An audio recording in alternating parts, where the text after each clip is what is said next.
Namaste. Good morning, everyone.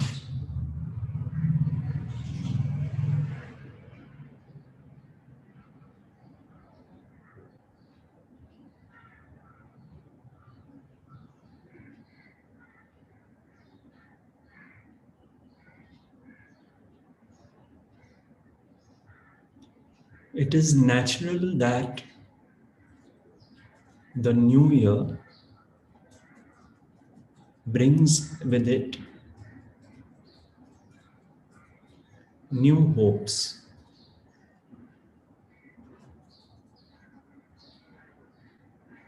That is part of being human. Hopes on an individual level, hopes on a collective level.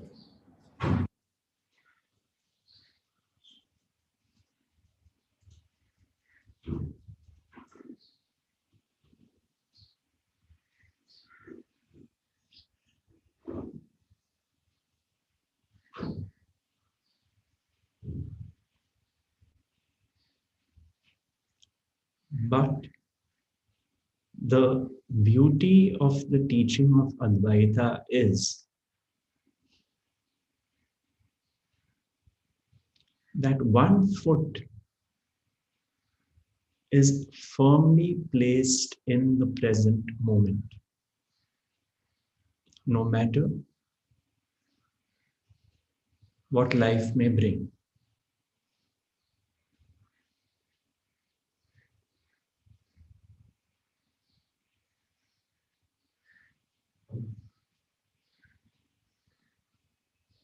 And this is the gift of the teaching.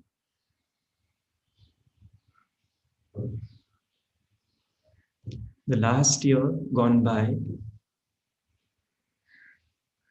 has been one of tremendous reflection, individually and collectively. Many seeds have been sown. And as Nisargadatta Maharaj would say, at some point or the other, it has to sprout. That is the grace of the teaching.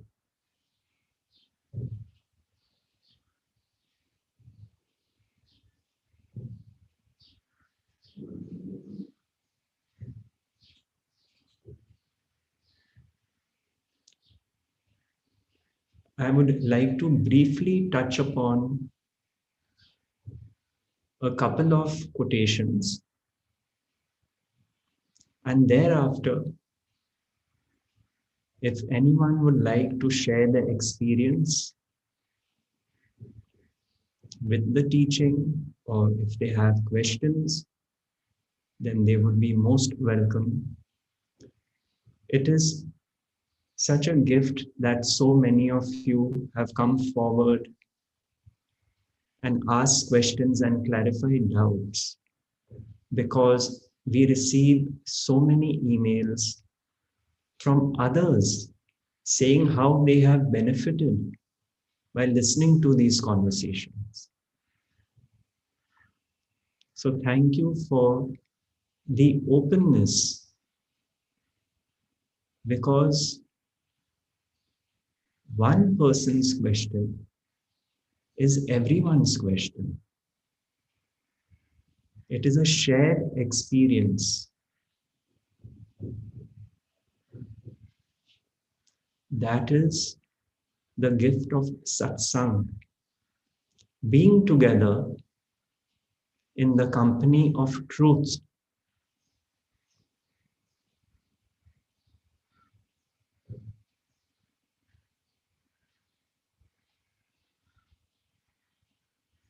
So the 2 points I would like to touch upon.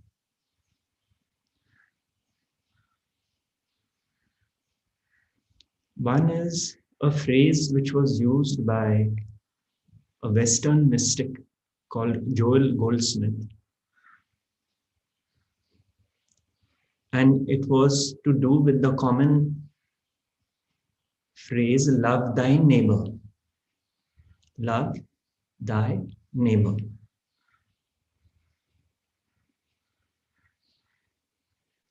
But he expanded the scope of this statement. And he said, my neighbor, it doesn't just mean a person.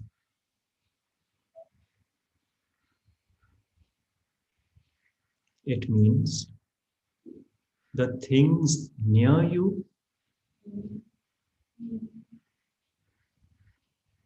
the thoughts in your mind. These are your neighbors. Love thy neighbor. So, what does love thy neighbor? Neighbor being person, place, objects, things, thoughts.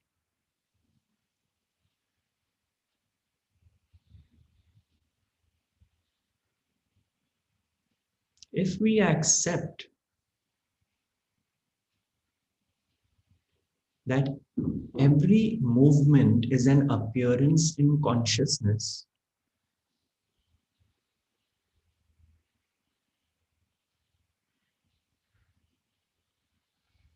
every person's opinion is as valid as ours,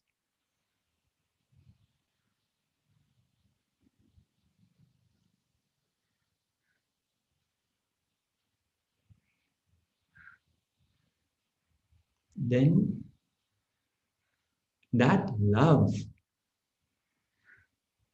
transcends a dualistic love.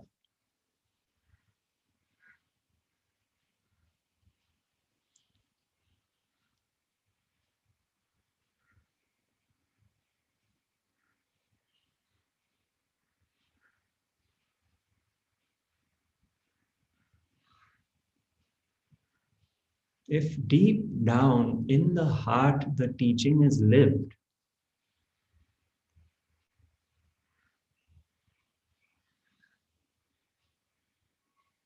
that consciousness is all there is,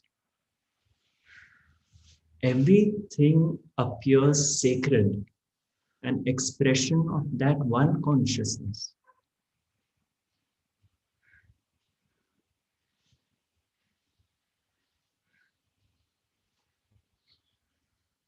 You may not like something, but there is no opposition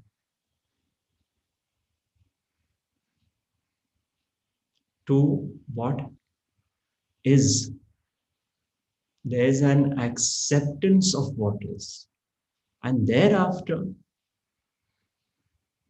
we do what we think and feel we should do. So if one just imagines right now, any object in your room is an appearance in consciousness.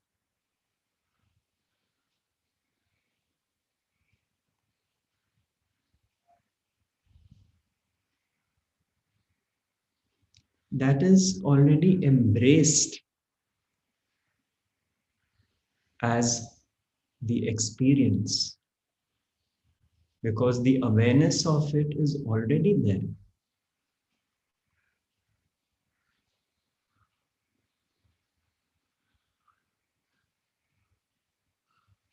A person you do not like, just think about that person right now.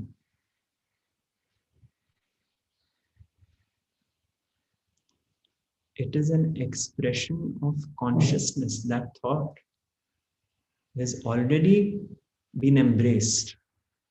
And then the ego, with its sense of doership, steps in and says, I don't like so and so because.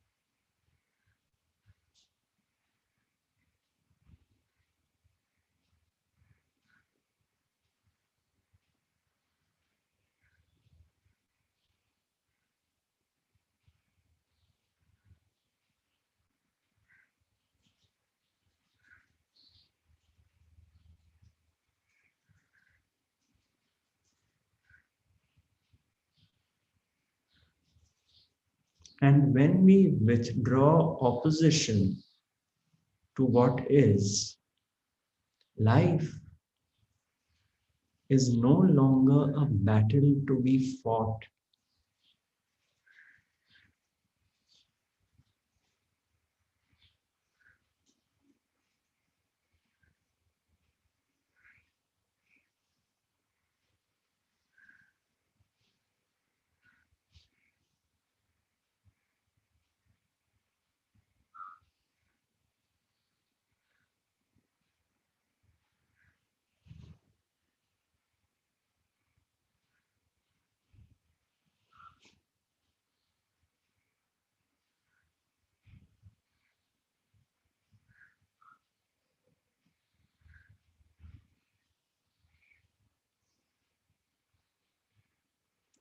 We may take it that there is a deepening of the teaching when we reach a point where we realize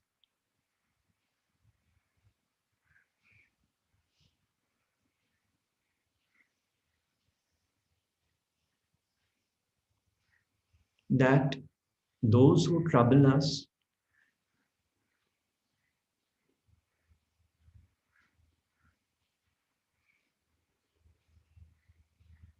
are an equal expression of consciousness as those who are good to us. Hard as it may be to accept this.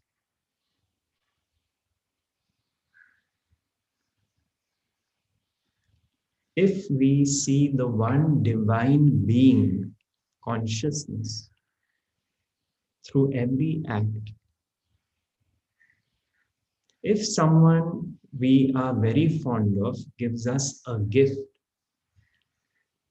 and the awareness is there that it is not the individual giving me a gift, the appearance of an individual giving me a gift, but the one source, the one consciousness through the individual has provided me with this gift.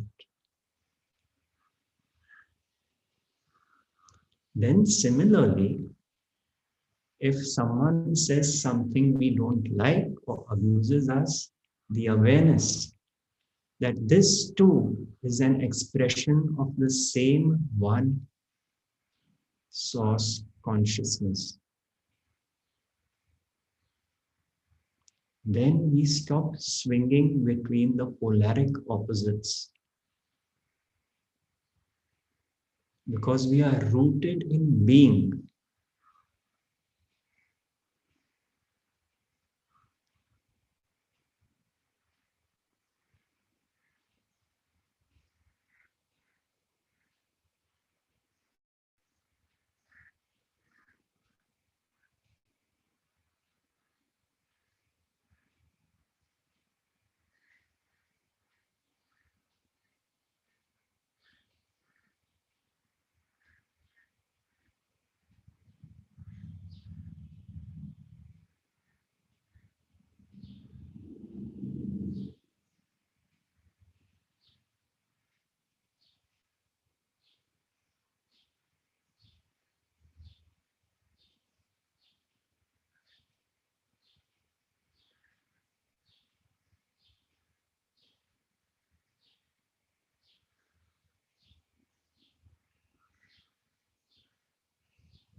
Now I would like to read out a couple of sentences of Ramana Maharshi's, which are so very relevant to this message.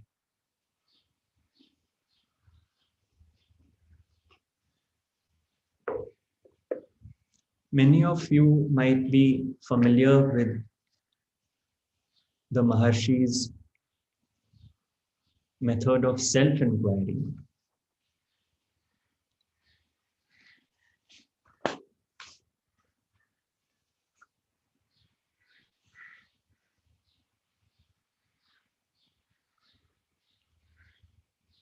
Bhagavan has said that there are two ways to realize the truth. There are two ways. Ask, who am I? And trace the I, the ego, to its source, the self, and allow it to dissolve. That is the first way. But we are discussing the second way. The second way is to surrender the me, that is the ego, to the supreme, which is the state of I am within you. The second way is to surrender the me, that is the ego, to the supreme, which is the I am within you.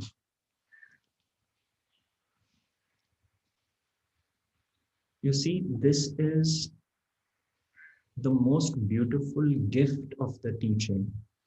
Because when your thinking mind, which is the troublemaker, the monkey mind, which is going into the dead past or an imaginary future and creating all sorts of stories about how things should be, when that thinking mind is disengaged, one is by default abiding in the I am, in the presence, in being, in awareness, in the present moment.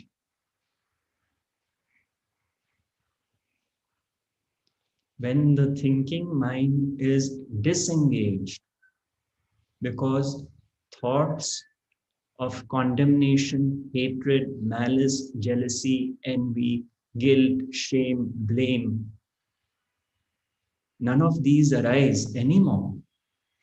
As a result of the teaching being imbibed, the thinking mind is no longer doing its cartwheels.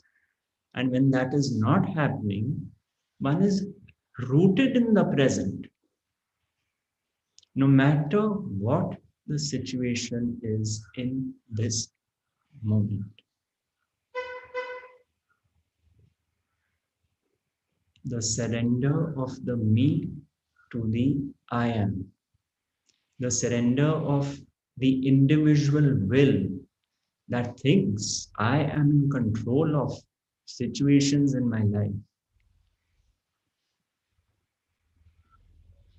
The surrender of that to the divine, pure being, always ever present, right here, right now.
The surrender of the me ritualistically, symbolically.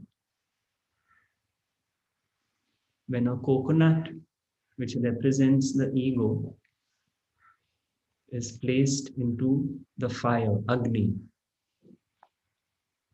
the fire of divine wisdom.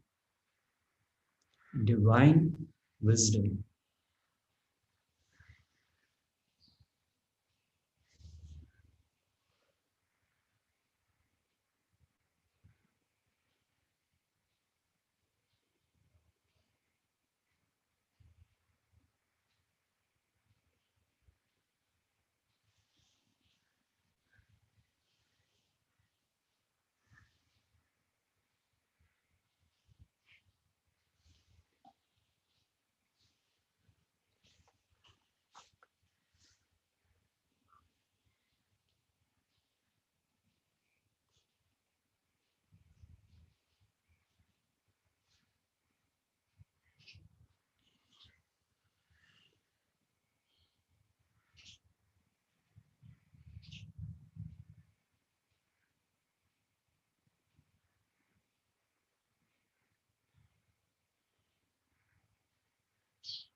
The next, I am reading out a sentence from a very close devotee of Bhagwan Maharshis, Ramana Maharshis.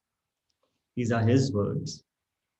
He says, "It is very important for spiritual strengthening to continue to have contact with the truth, whether it is a person, a teaching, an institution, a temple, or a church. This continuum is imperative.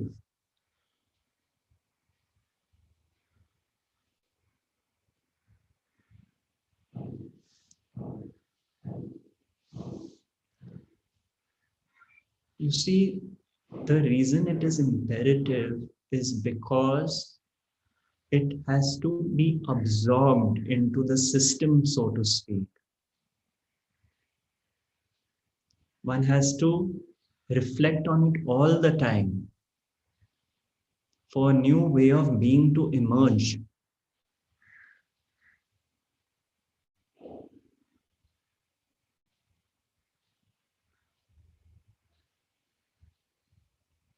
This actually starts happening automatically. Anything that happens today, tomorrow, day after, one starts seeing in light of this understanding, this new understanding. And if one realizes that I've started thinking differently now, I start viewing situations differently. My reactions may be the same, but thereafter, as soon as the event happens, the new understanding kicks in because my reactions are based on years of conditioning. When all this starts happening, then one knows that the teaching is sinking deeper and deeper and deeper. The result is always only peace.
those who have touched upon this peace know that they wouldn't trade it for anything else this world has to offer.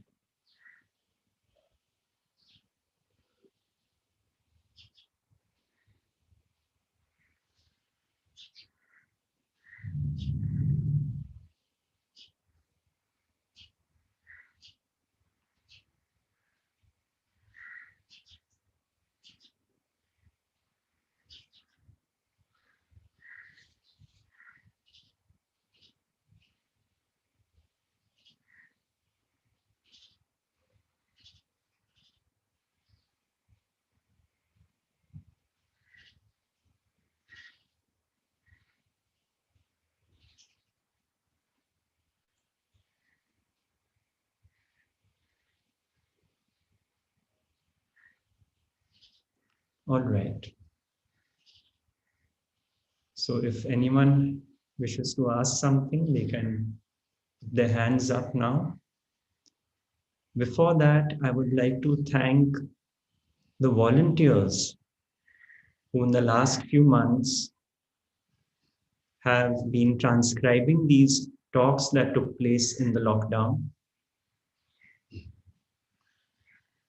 And we are working on a book from these very deep question and answer sessions that have emerged since, I think, March to November. And a lot of effort has gone on, selfless service in this task. And we are also, for those who are familiar with the playlist Pointers from Ramesh Balsekar, which is the first video series that came up on YouTube of mine.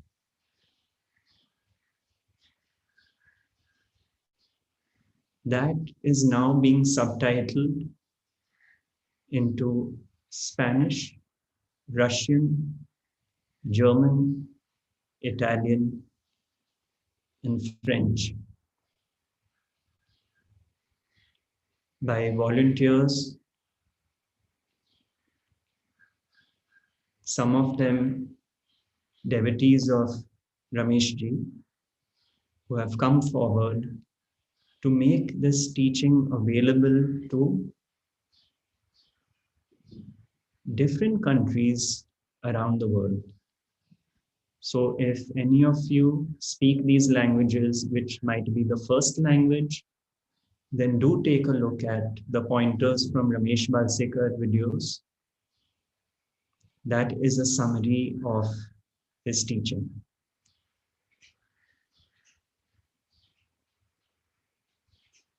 All right.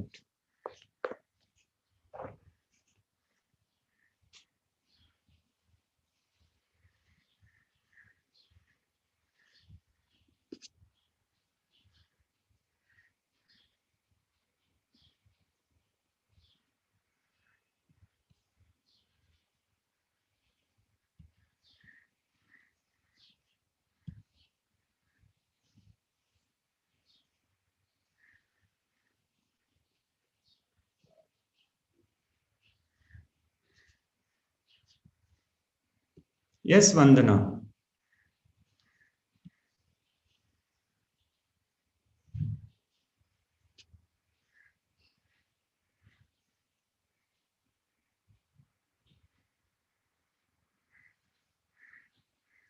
Vandana, are you there?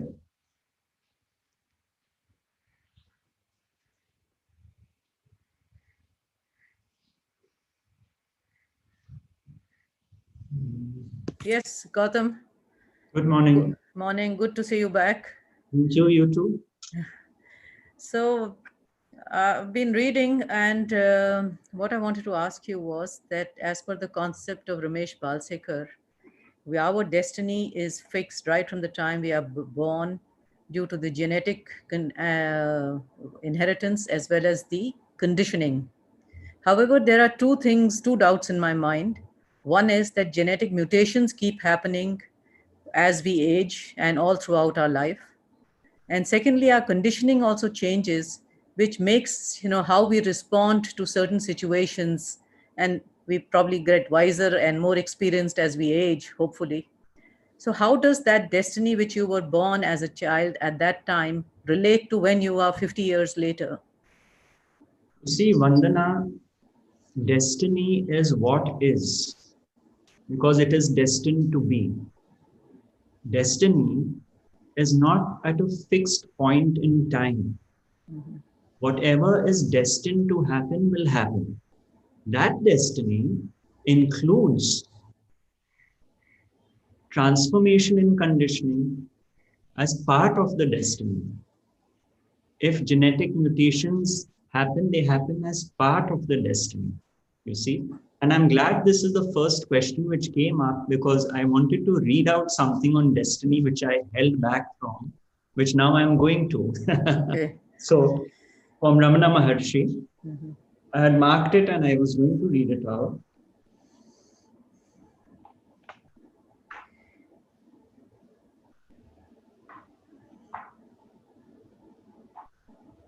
Yes.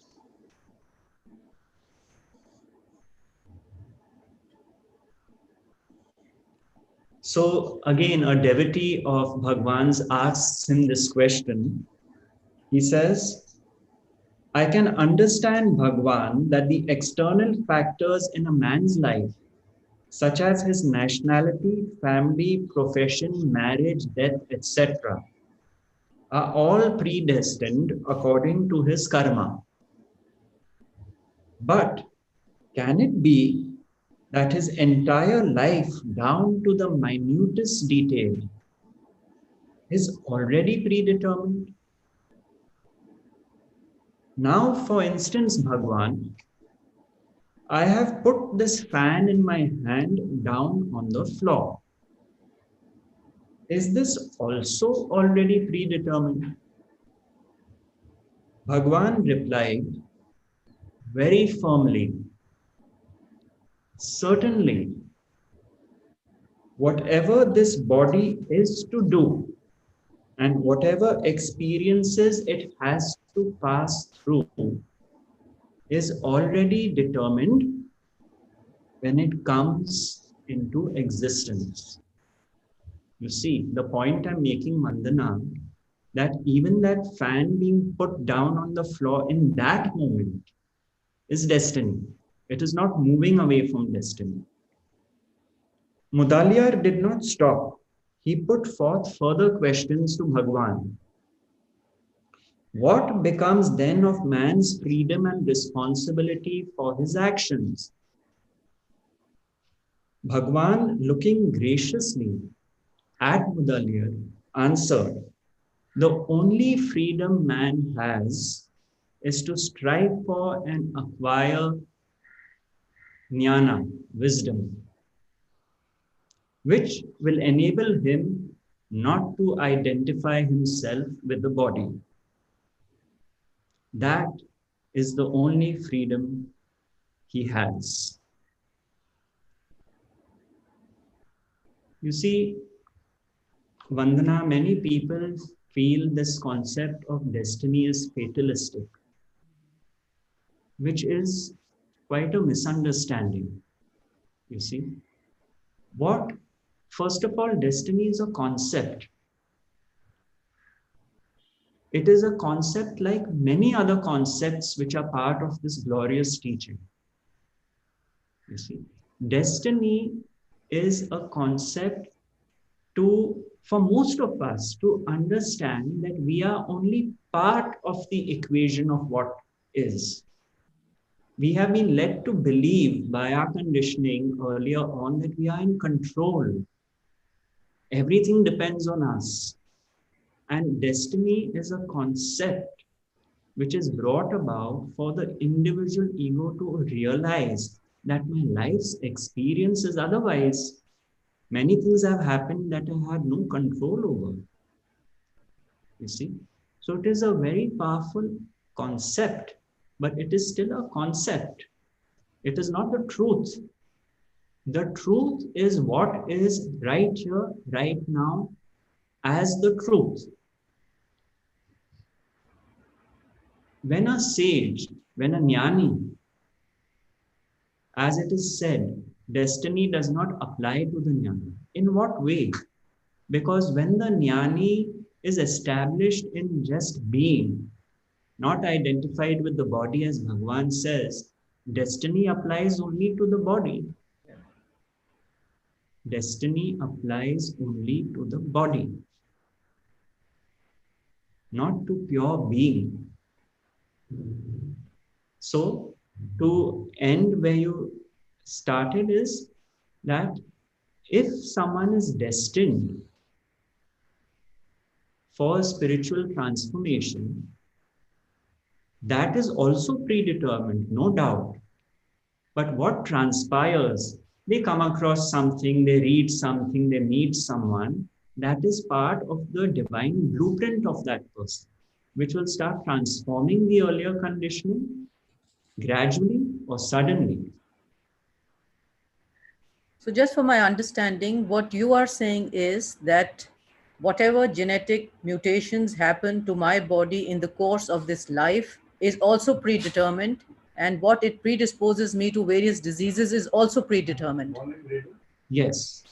Okay. Or not. Hello. Yes. Or not. Even that is predetermined. Thank you. Thank you very much for explaining.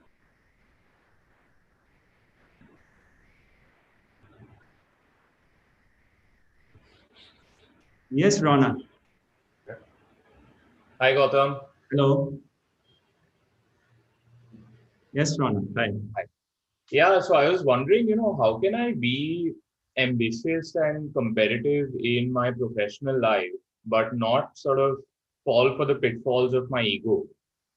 Like, how can I be competitive and ambitious, but not egotistical at the same time? Right. You see, Rona, some people by nature are ambitious, some people are not. Okay, that is what a natural quality that one has. And anything that is a natural quality like this is a beautiful quality to possess. Now, for example, here I had no ambition. I can't recall any ambition that I had, though I always wanted to do well when I started work and business. It was natural that prosperity is a result of the business. But that driving ambition, I did not have. So that natural quality needs to be honored because that is what moves life forward. The point is that with that quality, are we in opposition to others? Are we making our life so competitive that it can pull down others? It can be only for our benefit?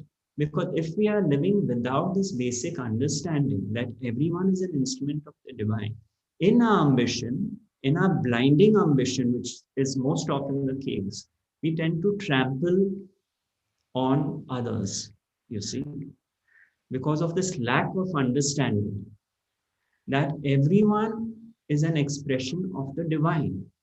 So if in my ambition, the awareness is there that whatever happens,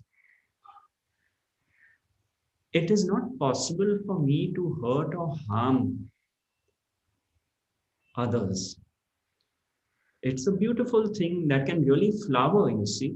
Now, for example, at work, if one is ambitious and one has a goal set, and in that ambition, you're rude to your staff, you abuse them because they don't meet your standards, which will take you where you think you should go, then one has been blindsided by the ambition. So what is the quality of the ambition? How is that ambition translating itself in life? Is it uplifting? Is it carrying people along with it, this quality that one has? Or is it in opposition to people because I want to be first, I want to be big, I want to be great? So that is what determines the whole process, because you see, it is directly linked to your peace. What is the point of being ambitious and not being at peace? Is that ambition worth it? Is that ambition of having sleepless nights and just creating destruction and chaos in one's wake because of the ambition, is that worth it? Or an ambition which drives me, propels me forward, and helps me take others along with me, is that not a beautiful ambition as an expression of God? That's what starts happening.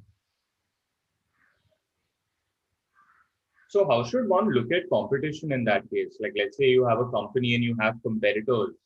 Like, typically people are like, okay, you have to have more market share than your competitors. Like, that's how people think. Right. So in that case, you can't really think, how can I take them along? Like, you're competing against them. Yes. How can you like deal with that dynamic more peacefully? You see, beautiful question, because my teacher loved when I would ask him questions related to work, because he himself was a businessman. The thing is that as long as the awareness is there that the results are firstly not in my control, this is also a very crucial point. What happens is we don't overstep boundaries.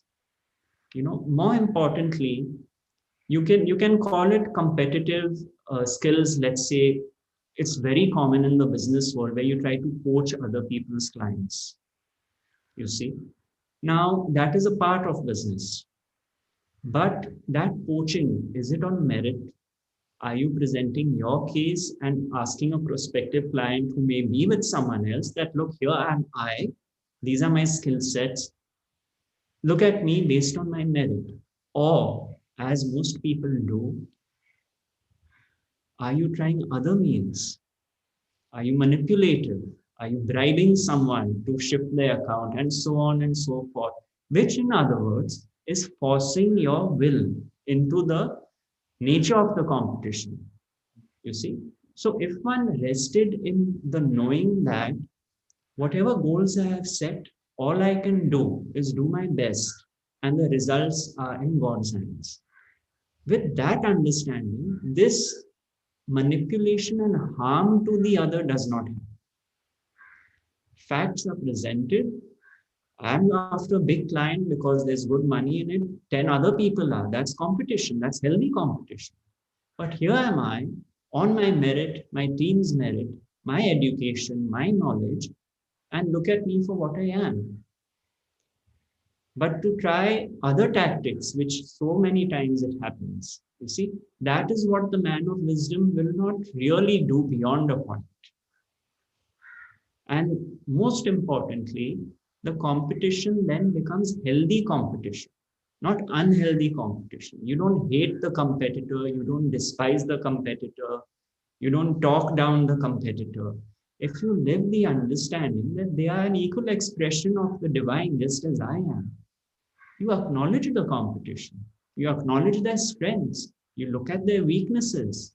You have this objective quality about yourself that sees things in a very neutral light, you see, and that is what transforms the whole situation.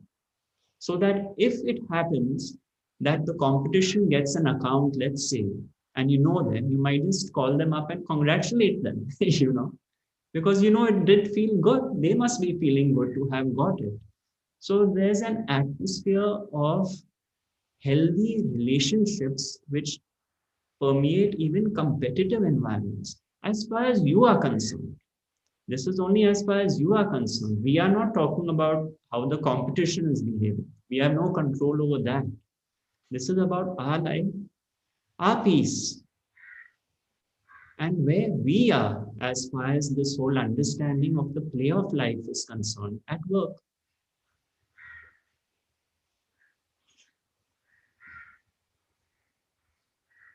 Does that help?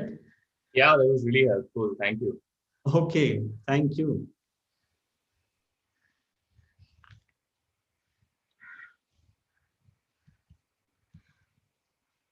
Yes, Holger. Hello, Gautam. Hello. Beautiful to see you again. You too. Deep gratitude for the teaching and for this opportunity to be together in Zoom here. so amazing what all happened in the last year, just through being connected with other people and being exposed to this teaching and having live satsangs, such a generous sharing. I mean, it's amazing what an unfoldment. I almost felt dizzy from so much peace. Hard to, hard to describe. I could see, it's so amazing. I mean, I heard so many things 1,000 times, again and again, again and again. And suddenly it just clicks. It makes, aha. Just this insight that I am not my feelings. Yes. It just, and what a release to just see how occupied I was my whole life because I mistook the feeling for me. Yes. I was so busy just always having positive experiences, pleasures, and to avoid pains and to all this nonsense of the thinking mind. I mean, so amazing. And I just experienced a deep peace just through allowing myself to relax, that those feelings are conditioned and they are not me. And this is such a beautiful space, and just gratitude. That's beautiful. In fact, it reminds me of what Nisargadatta Maharaj said. He said that when we reach the point where we stop running away from painful situations, which is our default habit, when that stops and the turning happens to face the pain, he said that is a very important moment, because in that moment, the ego has given up this compulsion to seek only pleasure and run away from pain. And when that turning happens, then what he calls, it is the turning away from the self, the lower self, the ego, to face what is. What is in this case being pain. And then he adds, that pain and acceptance of that pain takes one to a far deeper peace than any other experience can give. The running away from pain stops. And as you said, that when the feeling arises and the understanding is that even this feeling is not me, that is when this running away from those feelings has stopped. The understanding and recognition has happened that even this is witnessed. This movement of this feeling is not me, because it is witnessed. The fact that it is witnessed means it is not me. And then, as I said, one foot is in cement, which is the cement of the present moment, no matter what happens. That is the beauty of this, the nature of this understanding. Witnessing happens more and more and more. Witnessing thy neighbor, be it a feeling, be it a thought. The beautiful gift of this teaching is witnessing. And witnessing has wit in it. Yes. Well said. The presence of wit. I listened to Joel Goldsmith maybe since I was 20, with interruptions in between, but it was always kind of present. And it was beautiful. I was always drawn to it, but in a way, it never really clicked. I mean, there was always this gap. And it's just so amazing, so beautiful. And thank you. Thank you.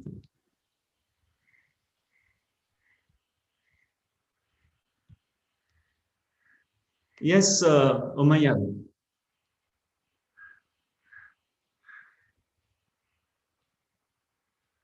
Are you there?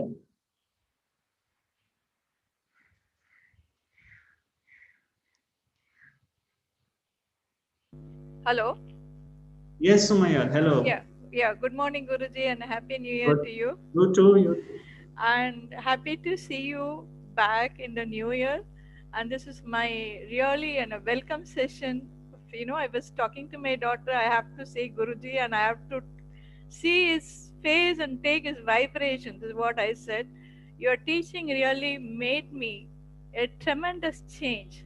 The ultimate goal is live in peace, which I followed of your mantra of accept as it is and what to do. These are the two words, keep on in my mind, which I move on, pass on to my mother and my brother, which may make my life very easily every day now. But did And it make as your life easy? earlier, no, I was very, very frustrated. I know I used to be one-on-one talk and etc. Now, as you said, stop running away from pain. So I turn back. I this your mantra words makes me calmness and kindness. And the ultimate goal is live in peace, which I'm practicing it. Thank you so much. Thank you Most so much. welcome. Most welcome. Thank you.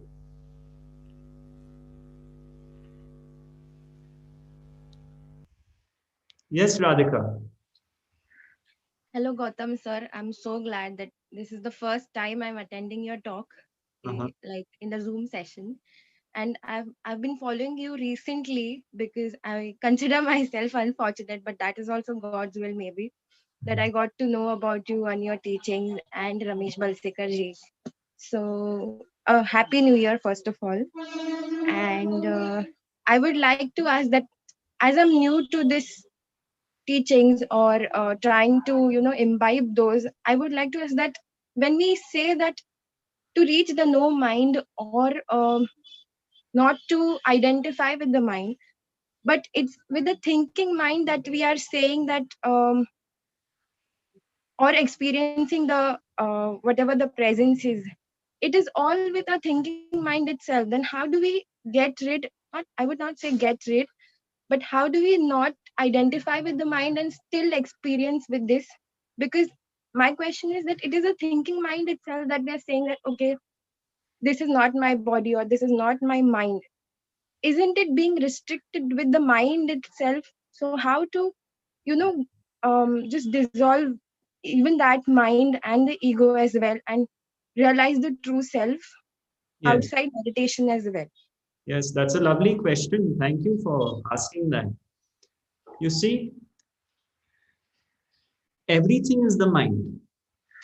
Everything is the mind. Words, when they are spoken, they are understood by the mind, right? Even words, not only are they understood by the mind, but when they are spoken, they emerge from the source and go through the process through the mind and are delivered. So let's be clear about that. The distinction is that the mind is not just the thinking mind. The mind is not only the thinking mind. This is a very important point to grasp because our conditioning has been so far that, as you say, that everything is happening through the thinking mind. No. For example, if I say something and it really appeals to you, it is not necessary that the mind understands it. This happened in my case. I'll give you an example. When I read a sentence of Nisargadatta Maharaj, it made no sense to me, but it hit me in the heart like a bullet. And that sentence was, only the dead can die. Later on, the mind came in and said, what is this? I don't understand this sentence, but it has reached home. So, everything does not go through the filter of the thinking mind, and thank God for that. You see, if I tell someone everything is God's will, as simple as that, some people accept it immediately because that has been their life's experience. There's no resistance to it. Some people disagree that no, it is my will. How can it be God's will? Which is the mind rationalizing the fact that everything cannot be God's will. So in some instances, the thinking mind acts as the block to block any light coming in, because that is the conditioning of the thinking mind. But in some people or in the same person at different times, the thinking mind is at rest. And when someone reads something, hears something, it is absorbed at that moment. So the thinking mind needs thinking to figure out sentences, teachings, etc., and so on and so forth. But that is not a necessity. You see, the thinking mind, there, I don't know if you're familiar with the two aspects of mind that Rameshji spoke about, which is the working mind and the thinking mind. The working mind is focused on the task at hand. The working mind brings all its knowledge, all its skills to the present moment to deal with the situation. And that is why being in working mind is considered meditation. Because when one is in the working mind mode, the thinking mind is absent. And the most common example, which I have given so many times, which my teacher used to give, is that the surgeon, when he's conducting surgery, he is in the working mind mode. The mind has to be active because he is conducting a surgery. But all his knowledge, all his skills, he is brought to that moment. But if he starts worrying that will the surgery be successful or not? This person is so important. If something happens to this patient, my career will be ruined. That is the thinking mind, you see.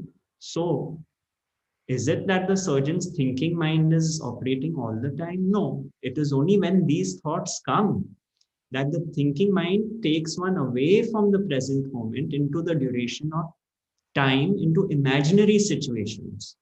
But the working mind is in its pristine purity.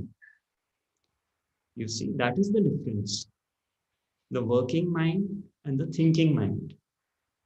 So, yes, everything is viewed through the prism of the mind, as you rightly said. But anything which appeals to you, where does that appeal happen? Can you say it happens only in the mind?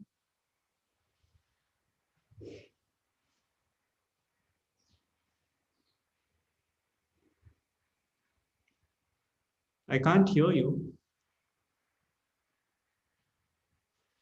I think something has happened to the audio. I was not able to unmute myself. Yeah. Okay.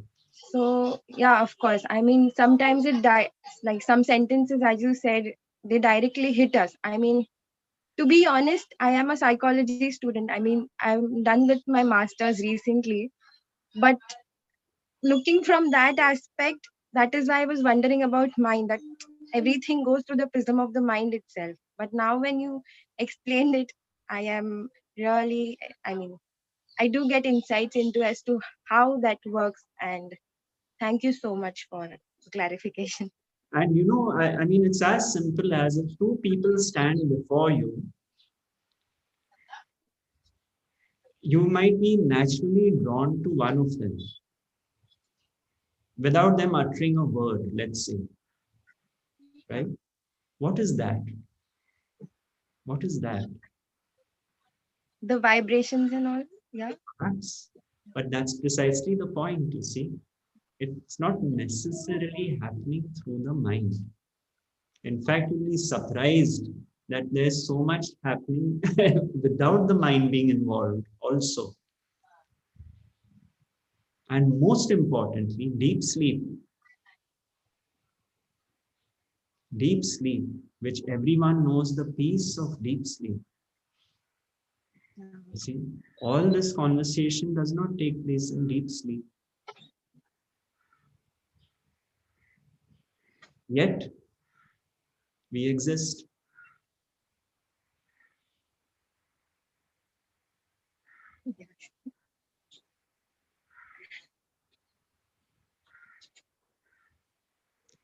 It reminds me when I spoke about the surgery, about a surgeon who's telling the patient who's on the operating table, don't worry, David, don't worry. I've done this many times before. And the patient looked up at the surgeon and said, but my name is not David. And the surgeon said, I know, my name is David. Okay, Thank you so much. my pleasure. Yes, Animesh. Namaste, Gautam ji. Actually, I am an engineering student, and I think from 1 or 2 years I have been trying to abide in the present moment, and I think in most of the opposite situations I have been successful. But the only blockage I seem to see is when I am studying or using my analytical mind too much, and that is most of the time. I don't know how to abide in the present moment in those situations. I mean, I'm heavily using my mind, then how to abide there? I seem to lose the contact. But why would you? I haven't understood the question, because what is wrong with studying or being in the moment? And No, there is nothing wrong in studying, but when I study, I leave the now. I don't know why. I don't know how to ground myself there in the present moment. now, when you're studying, because the studying is happening in the present moment, Yeah, yeah, but the working mind is always in the present moment. Studying will happen with the working mind being engaged.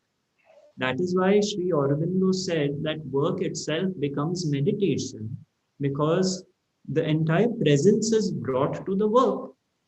But if you start thinking that, oh, this is so boring, oh, will I pass, will I fail, what will I do, all that, that is the thinking mind which has kicked in. But the working mind is in the present moment. You need not want to be in the present moment and have the working mind engaged. Already engaged. but I think the analysis is done by the thinking mind or the working mind. The I think analysis is done by the working mind. okay. The analysis, supposing I'm working on a project and have to do an analysis, I bring all my experience into that moment to make an analysis. I'm still working in the moment. I'm not distracted. My mind is calm and focused in the moment to make the analysis. That is the working mind. You see? Okay.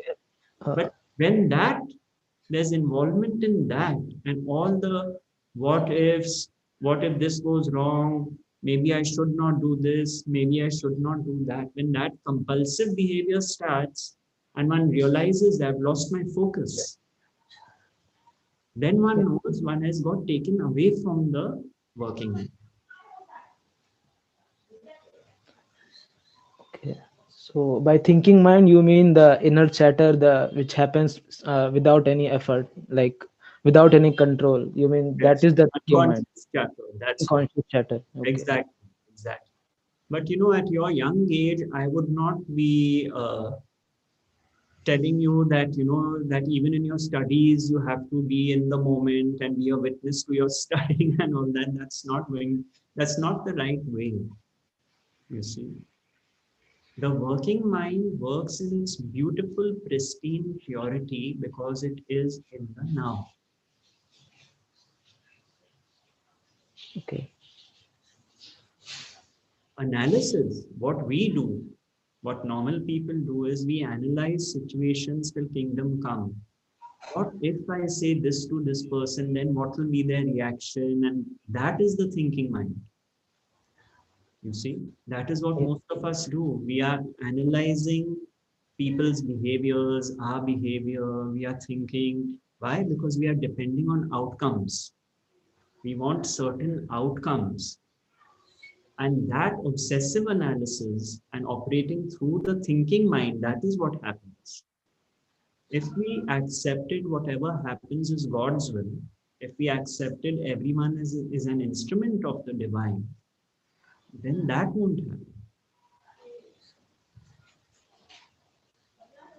Does that answer your question? Yes, thanks. Okay.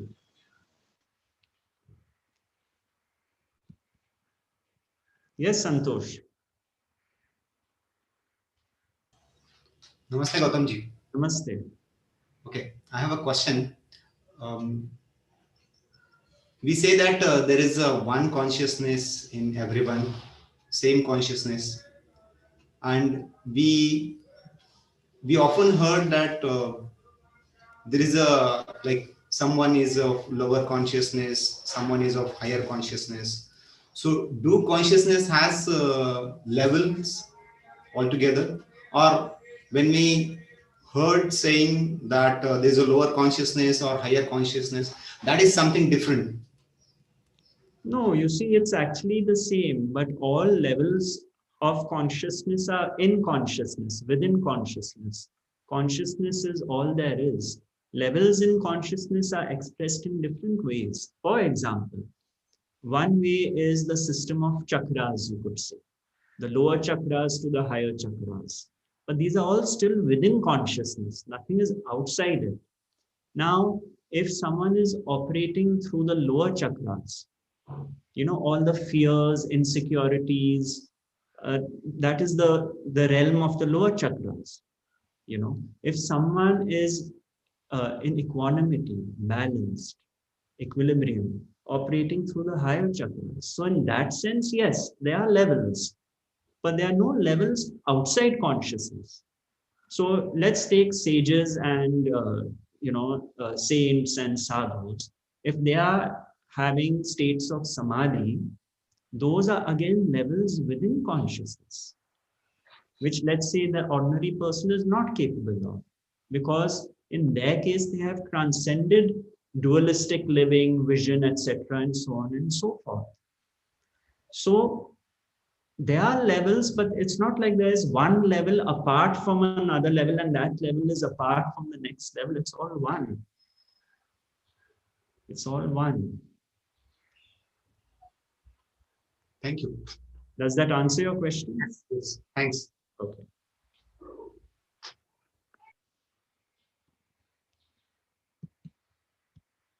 Yes, Monica. Good morning, Gautam ji. Morning. I'm really happy to see you again. The very first sentence you said, like one foot should be down and should be grounded. It means that you are in presence.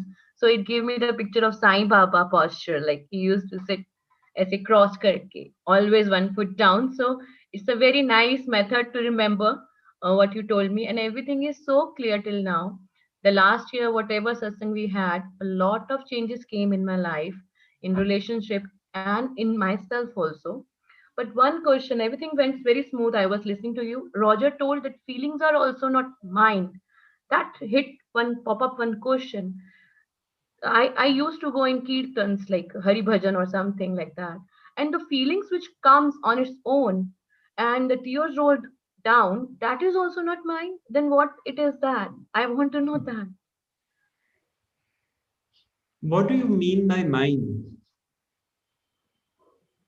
If feelings arose and tears rolled down, and I put a full stop, what is the difference between feelings arose, tears rolled down, full stop, and feelings arose, tears roll down, and they are mine, full stop? What is the difference between the two?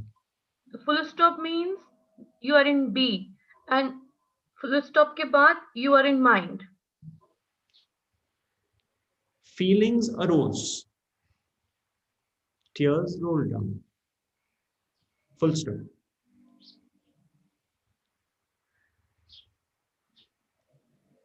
Feelings arose, tears rolled down. Now, the difference is, who says mine?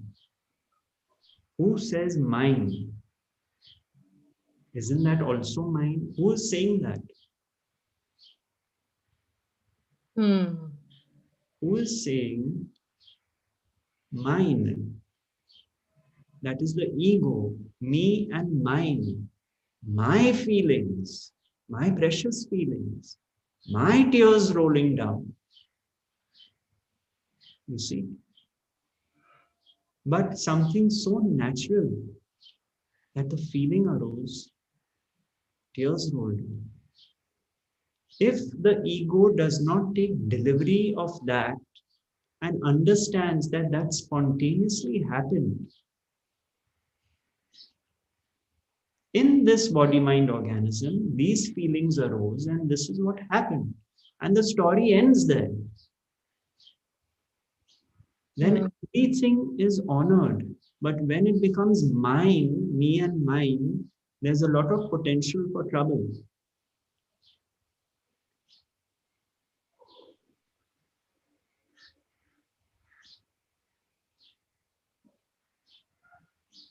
One more question.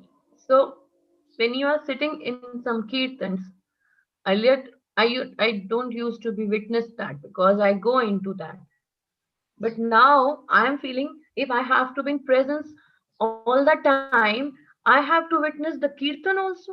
Then how I am going to connect and That is so sweet that you said that. Isn't it so tiring? yes, it is. At that point, I can connect to that consciousness beautifully, and in that period also, I have to put a one foot down. That That's question the comes whole again. problem. You don't have to put one foot down. When you are immersed in the present moment, whatever happens spontaneously is allowed to happen. Your foot is already put down. You don't have to put your foot down. Okay. And this whole beautiful expression is allowed. And you don't have to think, oh, this I should not allow. I should have one foot down while this is going on. That is the mind. I'm sorry, but that comes spontaneously. I know. No, this is the mistake many people make. That Huh. oh, I should not be too, immersed in this or engrossed. My one foot should be down. I should witness what is going on. No, that is the mind speaking. You see, Yeah. that's very difficult. But the flip side is that when this is happening, I am so immersed in the present moment that there's no room for the thinking mind to operate. I'm just drenched in what is happening. And when that is over, the peace, I'm established in peace. I'm not thinking, oh God, this is over. Why did it have to get over? Now I want to be immersed in it again, and so on and so forth. So this shows that one foot is already down. Because one has seen that this arose as a movement in consciousness and now it's over. So let's not make it this mental thing, which tends to happen when anything is going on that no, we must be present, we must be aware. That is mind itself talking. It happens. If something happens in life, some news that you get, which may be painful, with this teaching, that pain itself is accepted. That, my God, even this was meant to happen. Most people run away from that pain, as we said with Holger. This pain is accepted. That already means one foot is down. One does not have to think, oh, now this pain is there, so I must be established in the present moment. That is all the mind trying to rationalize and make sense of it, which can also be part of the process of understanding. Because we operate through the mind, as Radhika said. But to that effort of putting that foot down, that happens with grace.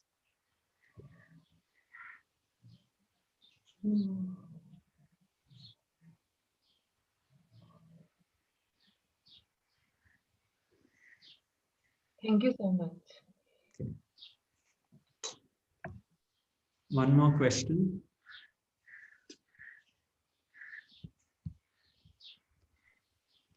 Yes, Priyam. Hello, sir. Good Hello. morning. I'm so sorry. I have a bit of a cold, so I don't sound so good. Not at all.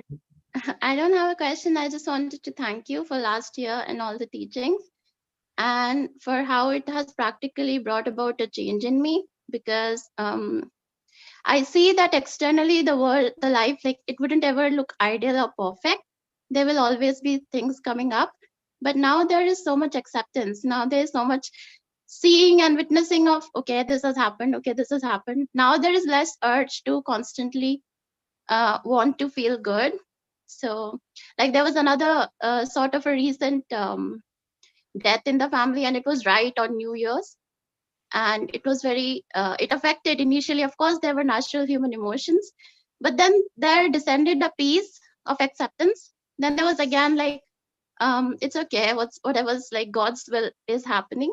So there was very less ego story, you know, like how the ego wants to kind of feel self pity and so much sadness and sorrow for itself and goes into a story, why me? So that did not happen. And I could see that there was a detachment. And even right now, like the body feels miserable, there is a very bad headache and I have a fever and I can't sleep, but there is again this detachment, there's less suffering.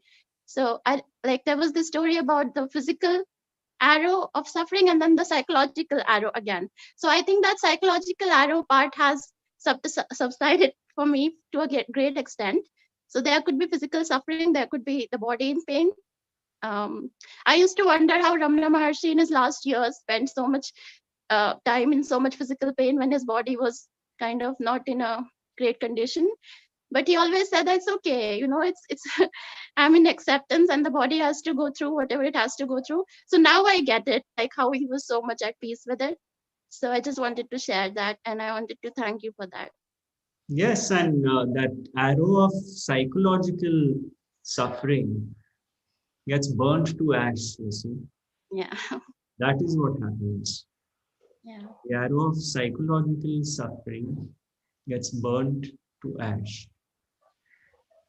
So I'm going to end on a lighter note for everyone. And it's a joke when you can take it in a lighter way. There was this boy who was having nightmares. He was dreaming that there were these demons below his bed, so he could not sleep at night. And he was quite, the parents were also very worried their son is not getting sleep. And so they took him to a psychiatrist and a psychologist or whatever. And the psychologist told him that this is a serious issue and, you know, you're without sleep, you can't function in life. So we'll have 10 sessions of $350 each and you'll be cured.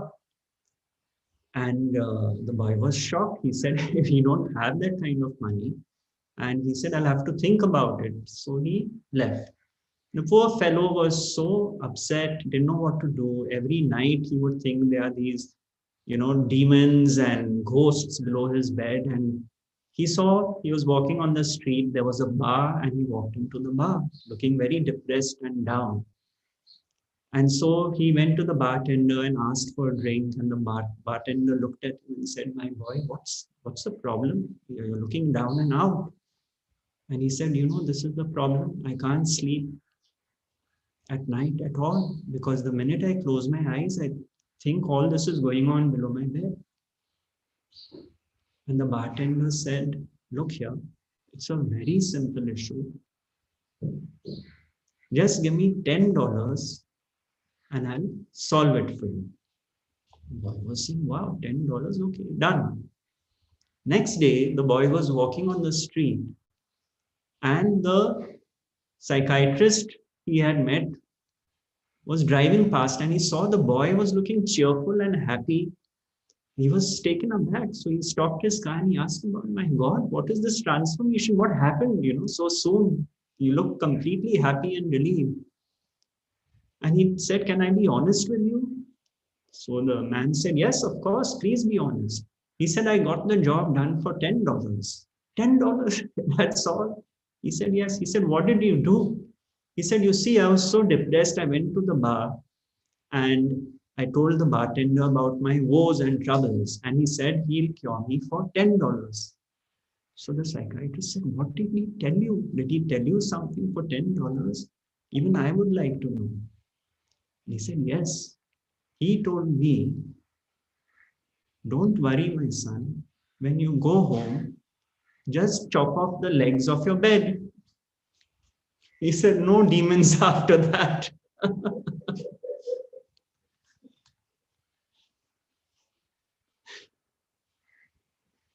You see, we complicate things too much. That is the psychological suffering which Priyam spoke about. This makes things simple. Life becomes simple. Life flows easier, smoother, simpler. The arrow of psychological suffering is broken.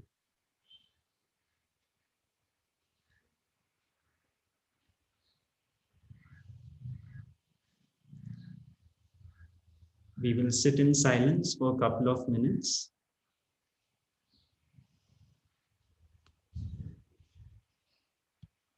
I'll just change the view so I can see all of you all.